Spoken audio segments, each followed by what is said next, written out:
अध्यात्म विज्ञान कोई धर्म या संप्रदाय नहीं है, ये स्पिरिचुअल साइंस है जो कुदरत के कानून पर आधारित है।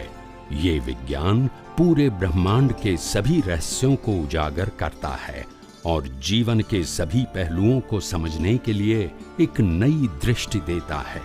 इसी को आर्ट ऑफ विजन कहते हैं, दुनिया को देखने की एक नई दृष्टि, जो अध्यात्म विज्ञानी परम पूज्य स्वामी श्री कमलेशानंद जी के निर्देशन में सनातन सत्य का अनुसंधान कर हमारे जीवन को प्रकाशित करे।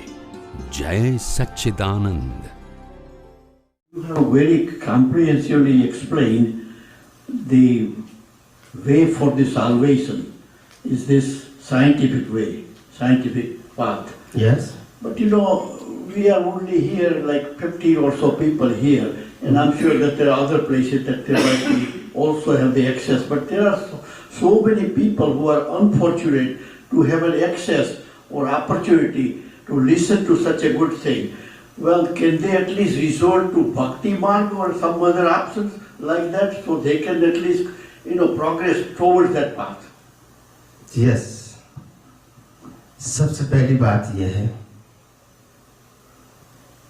बाल मंदिर से लेकर पीएचडी तक सभी स्टैंडर्ड सही है, मगर सभी स्टैंडर्ड एक भी नहीं है और सभी स्टैंडर्ड के लिए टीचर भी अलग अलग होते हैं।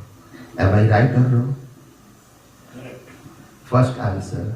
सेकंड, जिनके पास जो होगा वो ही देगा, जो नहीं होगा वो नहीं देगा।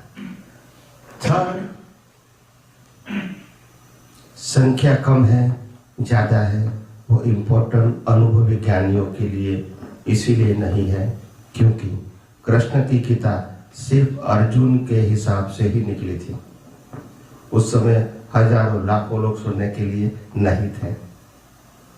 या सुनो, इसके आगे कहो, राम और कृष्ण का जीवन चाहे कितना भी लंबा क्यों न हो, मगर राम और कृष्ण ने अपने पूरे कैरियर के अंदर, पूरी लाइफ के अंदर कभी 5-25 व्यक्तियों के सामने कभी उपदेश नहीं दिया। यस और नो? Yes sir. तो इसीलिए quality and quantity both are the different thing. आप सब लोग सुनने के लिए आए, इसलिए मैंने कल भी कहा था, आज भी कहा, आप सब बहुत सद्भागी है, पुण्यशाली है कि इस प्रकार की बातें आपको घर बैठे मिलती है। नहीं तो आप जहां अनुभवी ज्ञानी रहते हैं वहां जाना पड़ेगा, मगर आप पुण्यशाली है, आपको यहां ही मिला है।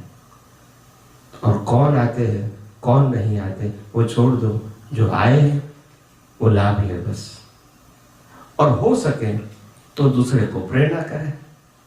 इससे ज्यादा हम कुछ नहीं कर सकते। मैंने कल भी कहा था कि आप सबको अगर ये बात पसंद आई है तो आप दूसरे को इनवाइट कर सकते हैं। कल भी कहा था मैंने, और पहले दिन भी शाम को कहा था। यहाँ कोई संप्रदाय की तो बात है ही नहीं, कोई मेरी तेरी बात नहीं है, सच झूठ वो सब्जेक्ट नहीं है हमारा सब्जेक्ट है यूनिवर्सल ट्रूथ। तो हमारा काम आपको सनातन सत्य बताना है, हमारा काम आपके प्रश्न को, पजल को सॉल्व करना है। कोई यहाँ आए या न आए वो मेरा सब्जेक्ट नहीं है। सबको इनविटेशन दिया गया है, सबको इंफॉर्मेशन है अपने मोबाइल के अंदर, आप समझे ना, पोस्टर सबको भेजा गया है। इससे आगे तो क्या कर सकते हैं?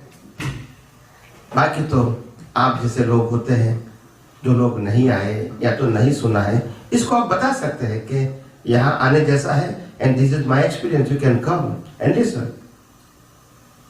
आप समझे ना, मैंने पहले दिन भी कहा था कि मेरे बहुत सारे वीडियोस यूट्यूब में है, टीवी में भी हर रोज एपिसोड आता है, वो भी यूट्यूब में आता है। उसमें कोई अच्छा सत्संग है तो आप ग्रुप में रख सकते हैं, पीपल दे कैन लिसन।